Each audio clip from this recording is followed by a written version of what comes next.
Right, good afternoon everybody. Thank you for joining me on this webinar. Before we get into the topic for today, your business continuity plan, COVID-19, we'll just have a quick run through of Zoom. I think more and more people are getting familiar with Zoom and all the controls. But for anybody who isn't familiar, this is what your screen and control panel looks like. On the black control panel at the bottom of the screen, you can use the Q&A button to ask any questions as we go through the webinar today. I'll try and cover off as many of those questions as I can in the time allowed, but if we run out of time, I'll try and make sure that I contact you afterwards. There's also a chat button where you can send a chat message to everyone or privately to specific people. I would, however, ask that if you've got a question that you put it in the Q&A section rather than the chat. By all means, if you want to check if the chat is working, then just drop in there either that you can hear me or where you're calling in from. If you can't see the toolbar or the chat button, then try hovering your mouse over the bottom of the Zoom window and then click on the chat icon in the toolbar and it should hopefully pop up for you. Now, everybody is hopefully on mute for the webinar so that we don't get any feedback or interference. So let's get started. Thanks everybody for making the time to listen in at this important webinar today. Also appreciate that these are unprecedented times with great uncertainty and concern for all. We want you to know that we are here for you, albeit remotely, to give you whatever support we can to get you through these difficult times. And I certainly hope you will find our time together valuable. For those of you who don't know me, I'm Ian Weir of Weir Associates. And we see our core purpose is to make business owners' lives better. And hopefully after today's webinar, we've gone some way to making everybody's life here a little bit better by helping you decide what actions you need to take to get through the current situation with the least amount of damage as possible to yourself, your family, your team, and your business. So with that in mind, we're here to share with you practical things you can do to mitigate the impact of the current COVID-19 pandemic on your business and your family life. Before we kick off in earnest, I just wanted to give you a thought for the day from JFK. When written in Chinese, the word crisis is composed of two characters. One represents danger and the other represents opportunity. The two Chinese characters here are we and G. Regardless of the fact that JFK was not entirely correct in his translation, the mistranslation is now widely spread. It's even used by some native Chinese speakers, believe it or not. But what we're faced with today is most certainly a crisis. At the same time, it's a real time of opportunity. An opportunity for you to take leadership role in helping your team at their time of greatest need. Be proactive in communicating with clients, making a plan for a more sustainable and resilient business, or in the worst case, a plan to exit your business with the minimum negative impact on you, your family, and your team. So firstly, I would strongly encourage everybody to take some notes and in particular write down any actions you're going to take after today's webinar. If you don't take notes and you don't write down your actions, I'm sure you will forget them. So today we're going to cover, firstly cover some mindsets that you need to get yourself into and you can use to stay positive and get yourself and your team through this crisis. We'll then take a look at what your plan should include. We'll recap on the latest announcements on support from the government. And then we'll talk about possible actions you're going to take after attending today's webinar. And finally, if we've got time, we'll answer any questions that have been submitted via the Q&A button. So, mindset. Some of you who were on the webinar last week will have seen this one, OARBED. So to put us in the right frame of mind, I want to share with you the most powerful business model I've ever seen, OARBED. In times of crisis, we have two choices about how we can respond. We can act above or below the line. Below the line actions, we go something along lines like this. Blame. I'm going to blame someone else for bringing this virus into our country. I'm going to make excuses why there's nothing we can do about it. Or even worse than that, I'm going to go into denial that there's even an issue, and in so doing, put ourselves, our team, and our business at even greater risk. Or we can choose to act above the line. We can choose to take ownership that we can and we must do something to protect ourselves and our business, even if that means closing our business. Take accountability, recognize that we are accountable to our team, our clients, our family at the greatest time of need. We can take responsibility for protecting ourselves, our team, our customers, and our business from these difficult times. The fundamental mindset here is that we have a choice, and we get into the victor mindset above the line and not the victim mindset below the line. So if you want to be a victor, you can get your oar, jump in the boat and start going somewhere. If you want to be a victim, you can stay in bed with a duvet over you and wake up when it's all over and see what you've got left. Second mindset, the be, do, have principle. As well as acting above the line, we also have to consider who we need to be in these times. In other words, our personal brand and identity. So I want to share with you the be, do, have principle.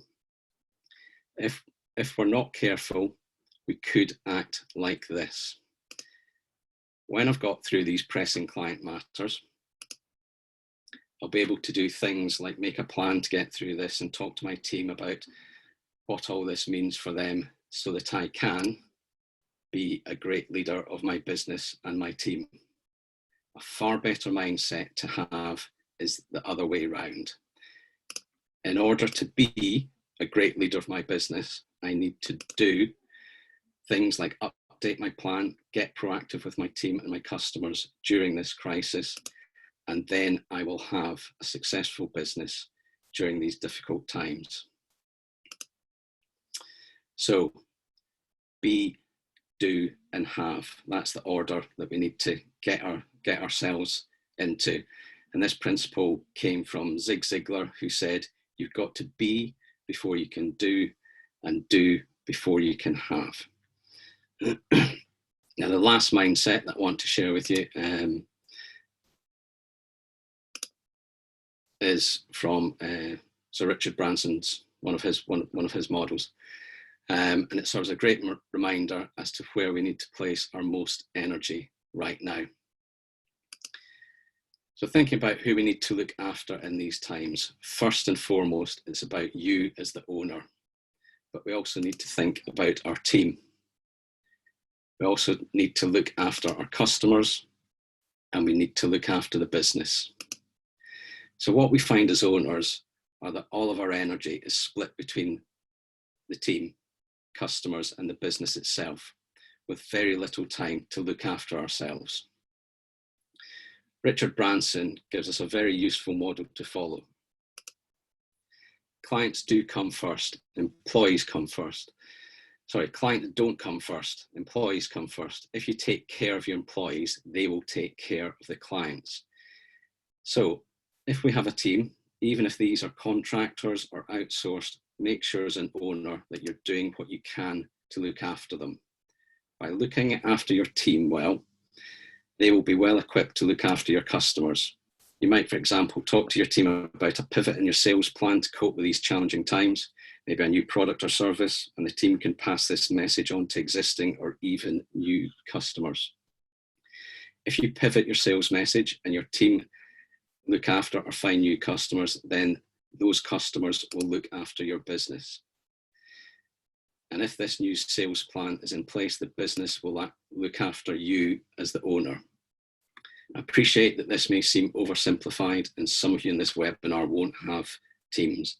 The point here is that it all starts with you as the owner. If you act above the line, remember who you need to be and make a plan now. It should start with your team, as they can then look after your customers, etc., so you don't get overwhelmed. If you don't have a team, the plan needs to start with your customers, who will then look after the business. We want to help you build this plan as the business owner. So, knowing that it starts with you as the business owner, let's talk about what you can do to improve your resilience right now. Your well-being is critical. Remember, put the oxygen mask on yourself first. Make sure you stay healthy, get as much sleep as you can, keep your exercise going, and get support if you need it. Select your information sources carefully and try to minimize time spent on social media about the current issue. Stay calm, stay connected with friends and family, and stay positive. Focus on the needs of your family. Their health and well-being is extremely important at this time. Make a plan for how they can be supported, especially if they have to go into isolation. A very important and empowering thing you can do is a personal budget. It doesn't need to be complex. It could be as simple as totaling your expenditure for the last month or two to identify your monthly personal costs. From there, identify where you can make savings, e.g. on things like travel, entertainment, gifts. I don't think anybody's going on holidays at the moment, but you know, the number of times you go to the supermarket, etc. Every saving you make takes pressure off what the business needs to provide you. Don't cut essential costs though, especially in this time. You know, things like a strong and reliable internet connection is a must for your business if you're going to be working from home, but also for entertaining children if you have children. Likewise, think about your personal asset planning and planning for your family.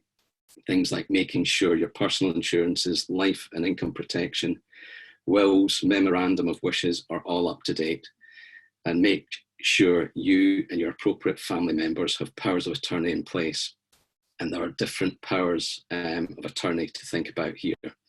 Basically, if you're over 18 years old and currently have the mental ability to make financial, property and medical decisions for yourself, you can arrange for someone else to make these decisions for you in the future should that need arise. There are two types of this legal authority.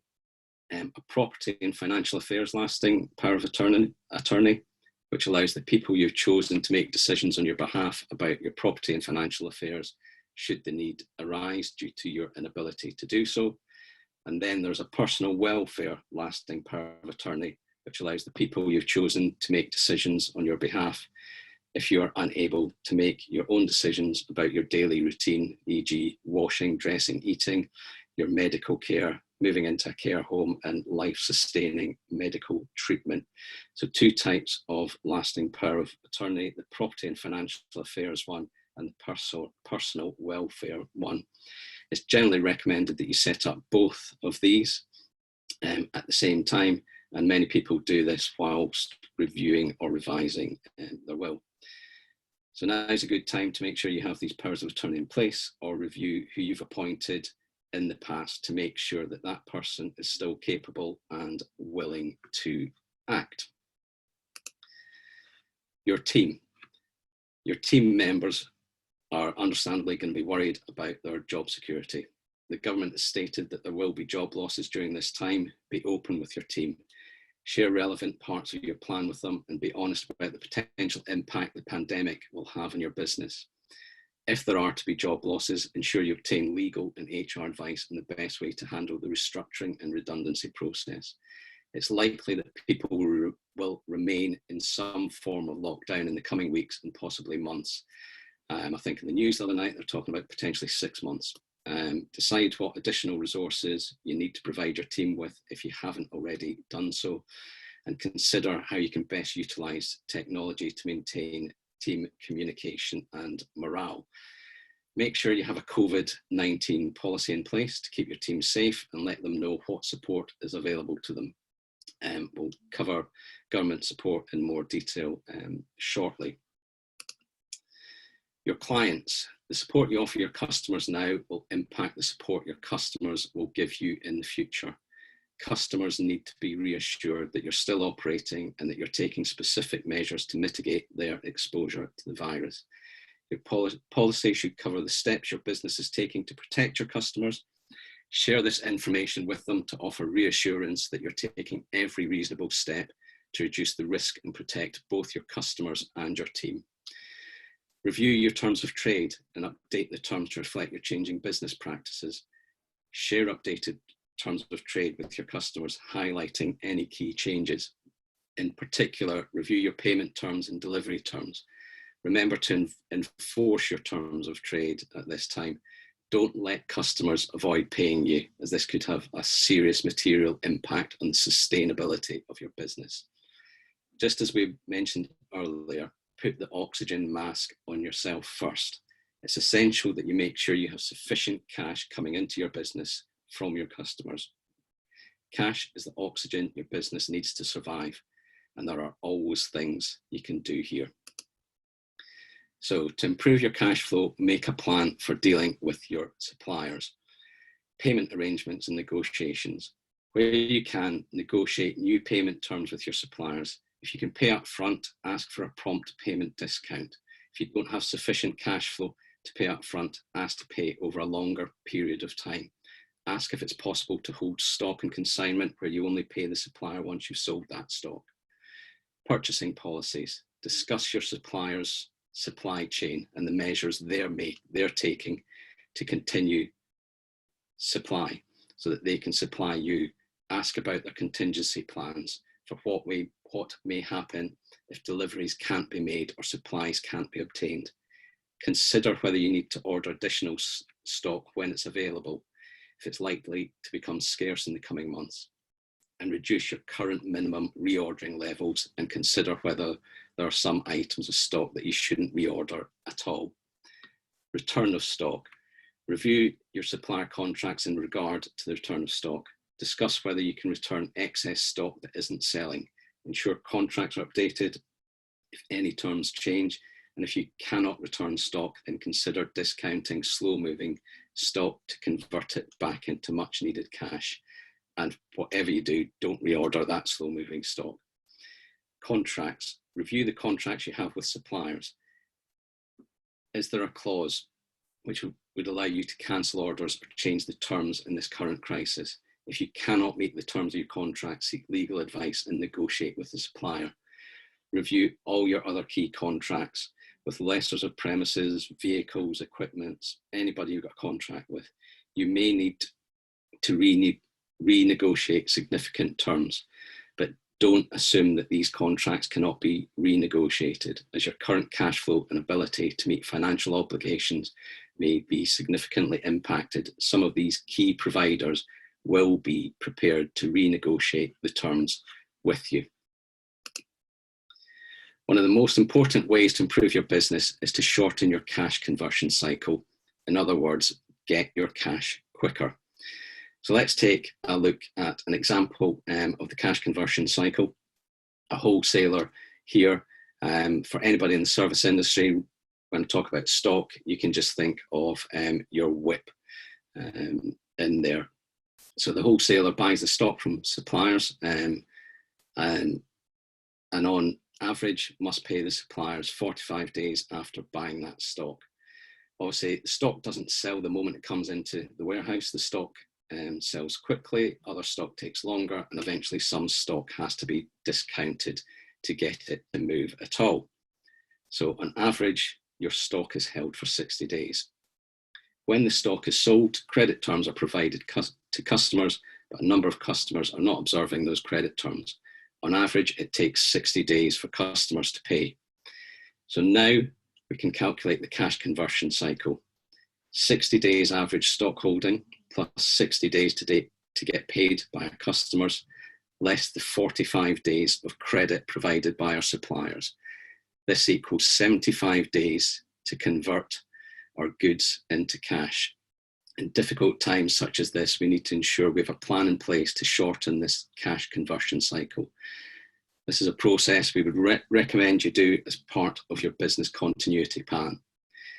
Using the numbers from your most recent management accounts, we can work out the above numbers and calculate your cash conversion cycle. From there, we can discuss with you how we can work together to shorten this cash conversion cycle and free up more of your cash. For example, if your debtors were 50,000 at the moment and your annual turnover was 500,000, a 10-day reduction in your cash conversion cycle is worth nearly £14,000 to you. And that's cash that I think every business could really do with right now. I'm sure you'll agree. So part of completing the business continuity plan is to work out how to free up as much cash flow as possible using this model. Another area of focus needs to be on your business 101 cycle in these difficult times. As we often tell business owners, there's a massive difference between profit and cash. Profit is what you pay tax on. Cash is the oxygen your business needs to survive. What is so important here is that as well as improving your cash conversion cycle, you make plans to maximize your profit and at the same time finance your business correctly. So let's just walk through the 101 cycle.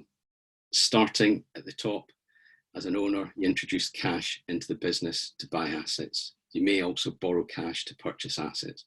Those assets are used to generate a profit. How you increase profit is to improve revenue or sales. Obviously very difficult in these challenging times, but still possible. You increase your margin or efficiency or trim overheads, all ways that you can increase profit. So now is a very good time to be looking closely at potential new revenue streams, potential new customers, maybe a pivot in your sales strategy, or what you can do to avoid losing existing customers. At the same time, you ought to be looking at how you can improve your margins via efficiency gains, better purchasing, reduction in errors and wastage, or simply discontinuing with products or services that have a poor margin and concentrating on those ones that have a better margin. Once you've derived your profit, you need to turn that into cash. Profitable businesses can and do go bust at times like this. You need to be looking at how you can maximize your cash flow using strategies to get paid quicker, reduce stock or work in progress, or by negotiating better payment terms with your suppliers. Now is not the time to be slow or lenient on debt collection. We need the money to keep spinning around this cycle, around the economy. Likewise, you need to be very careful about reordering stock. You can operate with less stock or other items that are likely to be in short supply. Other areas to help improve your cash flow are through better terms with your financiers. You can go on to interest only, for example, on some of your loans, and we'll cover a little bit more on that shortly.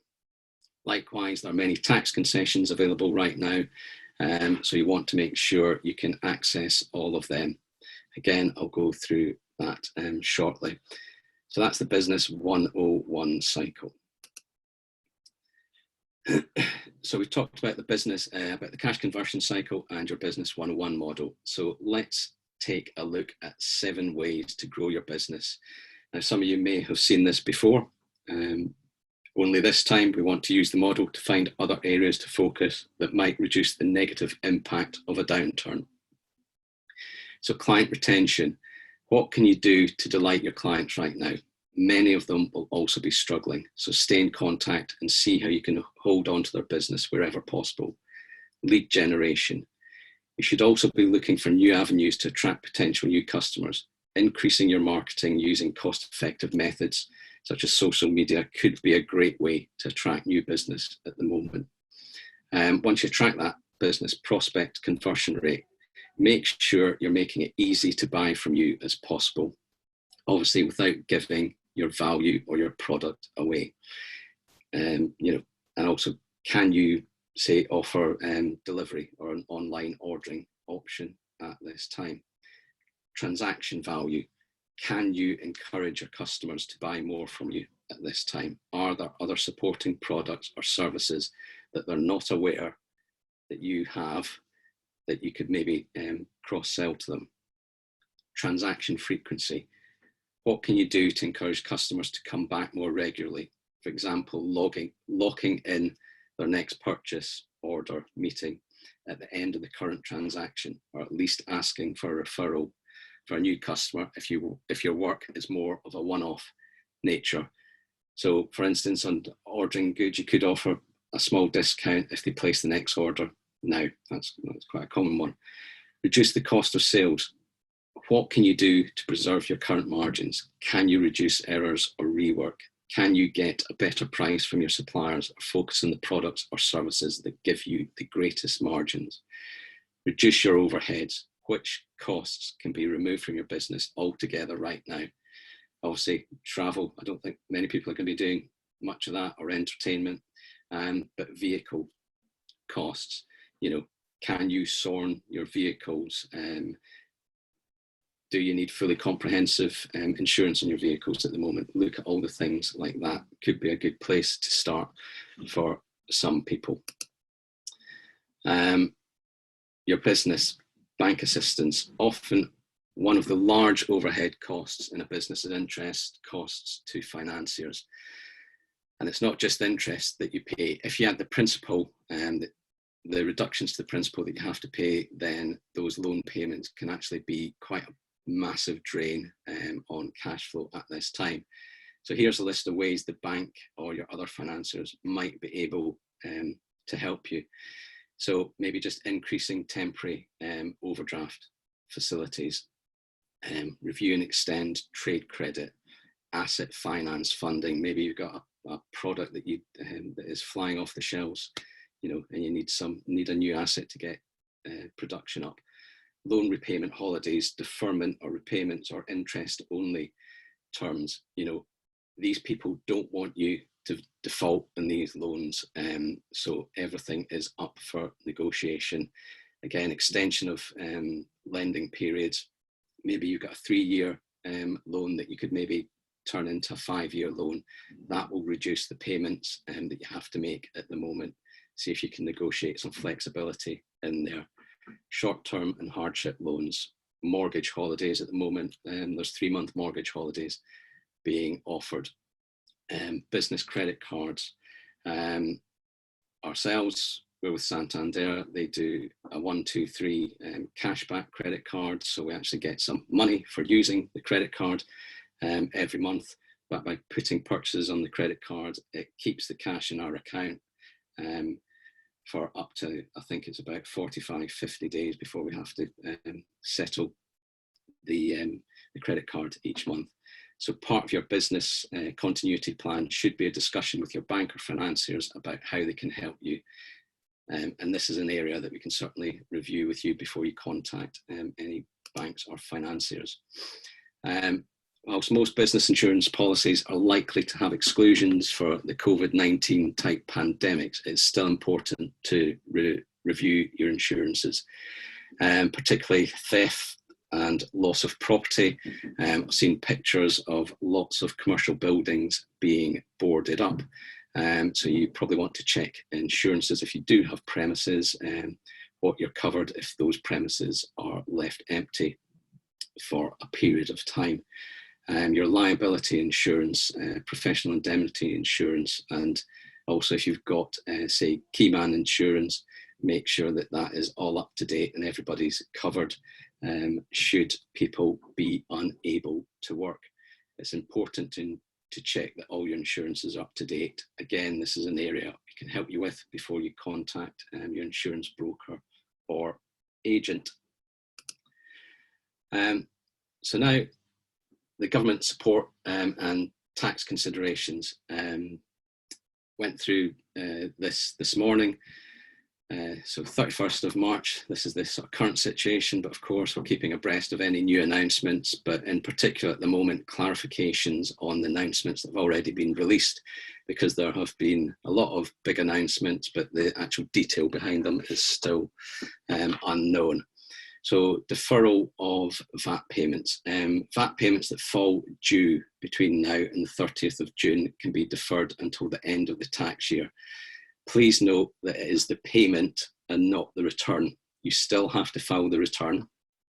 And if you settle your VAT return by direct debit, please cancel that direct debit if you are in a payment situation. If you're in a refund situation, please do not cancel the direct debit, as you will be sent a check, which will just delay getting the money into your bank account. So the important thing here is it's payments, not the actual return. So if you're due to pay HMRC any VAT between now and the 30th of June, you've got till the end of the tax year to settle that VAT bill. Changes to the statutory sick pay. is now available from day one rather than having a waiting period. Those who follow advice to stay at home and who can't work as a result will be eligible for statutory sick pay, and as an employer you'll be able to claim back 2 weeks of SSP. Now, there's been lots of discussion around the coronavirus job retention scheme and this new term for everybody of furloughed worker. What this is, it allows UK employers to access financial support to continue paying part of their employees' salaries where they would otherwise have been made redundant because of the coronavirus crisis.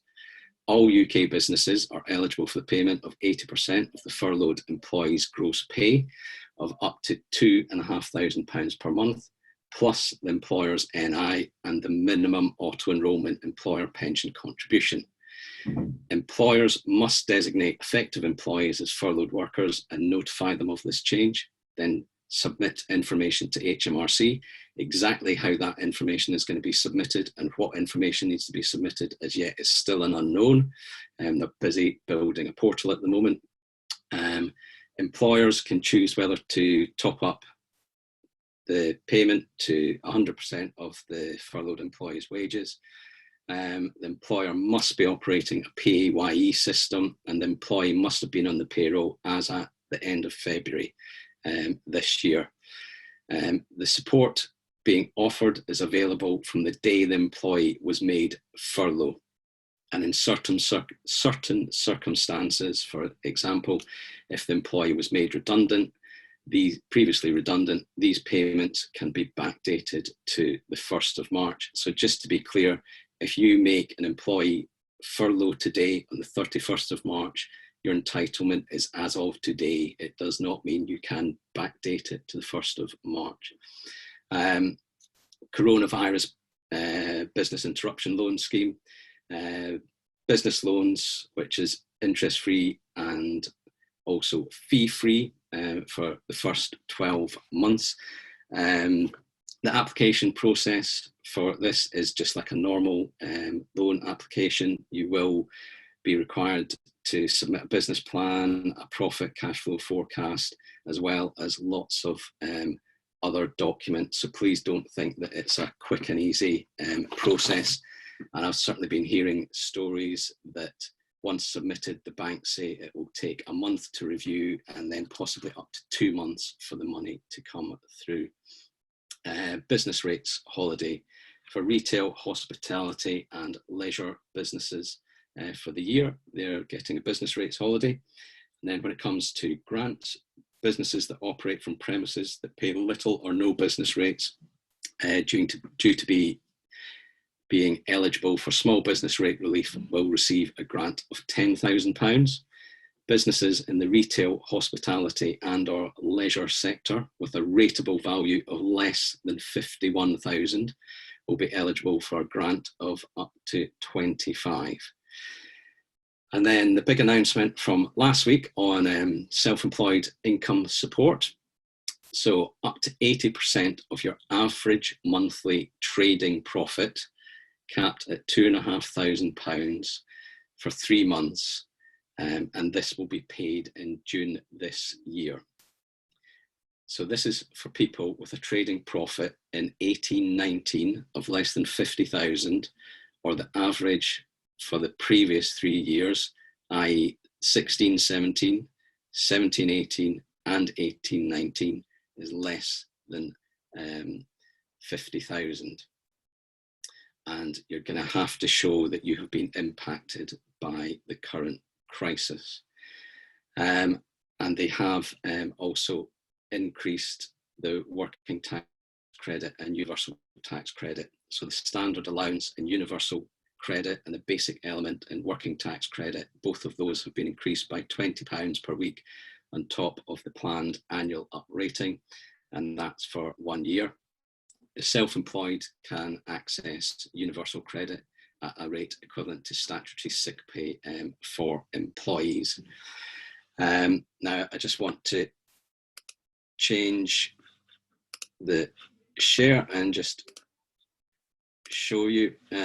This is our website and we're updating it on a daily basis. So if you've got any questions by all means come to this COVID-19 support, and hopefully it's very easy to navigate.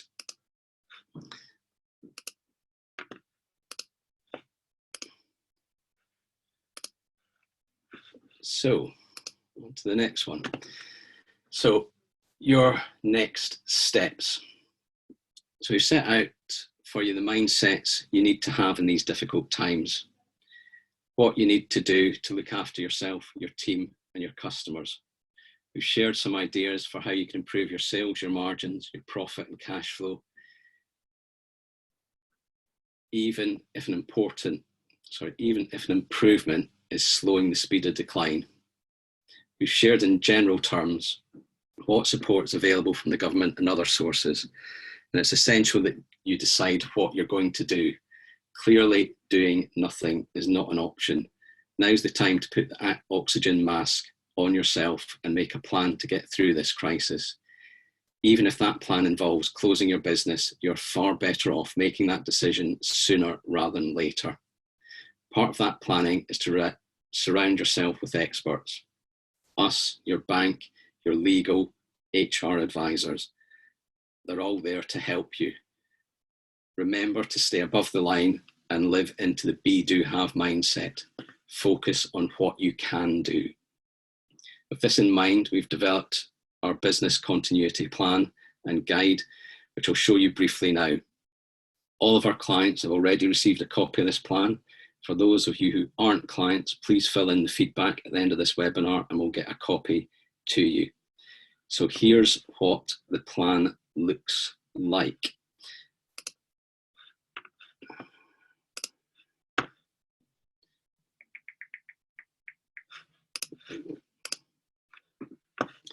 So here's the plan template, obviously starting with yourself, your resilience, your well-being. What can you do for your family?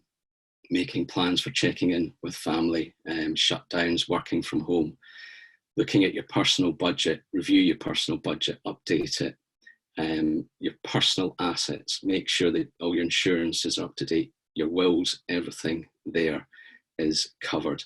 So having looked at yourself, then it's about supporting your team. Make sure that you've got a COVID-19 prevention policy in place. Share the policy with your team and review and update that. Updating your team and ongoing communications, obviously determine processes around that. Continuity of work. Obviously some people maybe aren't doing the same role that they were doing when you were in premises. So review your organizational structure, look at the needs of the business at the moment. You may have set goals and KPIs for individuals' roles, look at them, make sure they're still relevant. Working from home, make sure that everybody's connected, have got the resources that they need. Flexibility of hours, how flexible are you going to let your people be? Obviously get legal, HR advice as required. Financial support, look at financial support available in there. And if you need to make redundancies, then obviously look at that sort of side of things. So having looked after yourself and then your team, about supporting and retaining your customers. Obviously ensure that you've got the COVID-19 prevention policy in place. If there are any changes to your services or products, make sure that they're communicated. Make sure that you review your terms of trade, update them as necessary and send them to your clients. Offer incentives to retain clients if you think that's appropriate. And make sure you're communicating with all your customers, in particular any key ones. Then about working with your suppliers, look at the payment arrangements, review and negotiate payment terms, look if you have stock, obviously look at your ordering policies, review them, review the stock that you have and find out ways that you can turn that stock into cash. Any contracts that you have with your suppliers, review them. And if you're at risk of breaking any of them, then obviously seek some legal advice. Then your business, obviously we would recommend strongly that you certainly do a cash flow forecast so that you're aware of any potential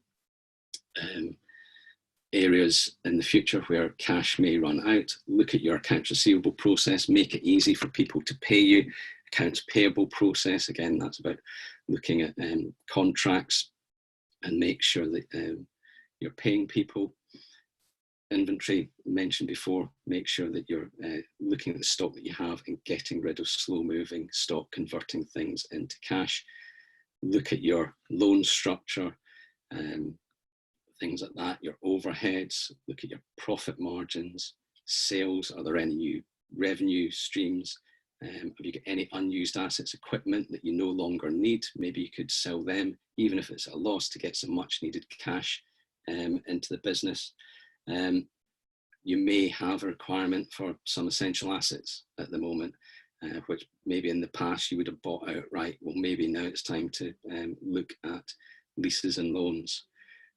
Look at bank assistance, contact your current bank. If they're not willing to support you, then we can put you in contact with TAG Corporate Finance, who will look at whole of market for you. Look at your insurances and make sure that they're all up to date. So hopefully you can see this is the template. It is very comprehensive and gives you a lot of areas to be thinking about.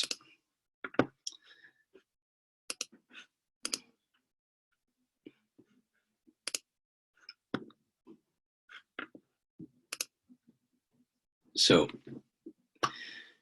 we can and we want to help people during these times. As I've discussed, our recommended strategy is to complete a business continuity plan, and that's why we've developed the template and the guide to help people do this. Now, we're offering 3 options if you want our support. You can meet with us online, so we can do this together, either as one session of up to 4 hours, or split it into 2 shorter online sessions. The advantage of this approach is that we'll be able to make sure that you get all the support that's available to you.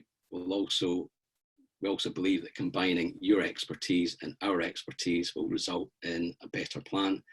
And we've reduced our normal fee by 50% to help support people. The second option is that we share the plan template and guide with you, so you can complete the first draft of the plan on your own. And then we'll have an online meeting with you for 60 to 90 minutes to review and finalise that plan with you. This option would suit people who feel comfortable preparing plans themselves and are not inundated with other things to do right now. Obviously, the risk with this approach is that if everything else going on right now, you may not get around to doing the plan. Again, we've reduced our fees by 50% for the normal charges. The last option is that we're happy to share the plan and guide with you, and you can do the work yourself. Obviously, our concern with this approach is that whilst it's free, you may miss out on opportunities or ideas within that plan. And there may be opportunities to improve cash flow that we can identify for you if we work together under option 1 or 2. Obviously, we appreciate it's difficult to commit to spending money at this time during this crisis, and that's why we've made these 3 options available and reduced the cost of them. But more importantly, we want you to be able to claim your maximum entitlement to government assistance and other support available without any delay. But even more importantly than that, it's about making your plan as quickly as possible. And if you want our help, then we are more than willing to help you make that plan. So, questions. I'm just going to have a quick look in the questions. We've got one with regard to the self-employed income support scheme. Does that cover average earnings over 3 years of just self-employment earnings, or will that include employment earnings too? I was self-employed and employed. My understanding is that it is just for the self-employed earnings, and that you have to your self-employed earnings have to have been, or your self-employed profits have to have been at least 50% of your overall earnings during those tax years. So hopefully that's answered your question. I will get in contact with you afterwards just to make sure that that has answered it. Okay, well, I don't think anybody else has got any more questions. So if you do, by all means, reach out to me. But as a parting thought, I thought I'd share this quote with you today. Anyone can lead when the plan is working. The best lead when the plan falls apart. So if you've got any more questions, here are my contact details. By all means, email or call me, or on our website, we have web chat. So by all means, jump on that. And if nobody's there, then you can send your question in there. So thank you for making the time to attend the webinar today. I appreciate that your time is very valuable right now. I certainly hope we've given you plenty of ideas to think about and some clear options of how we can support you and what the government is out there. So please make sure you have a new and better plan to get you through this difficult time. And thank you once again, and please stay safe, everyone. Thank you for your time.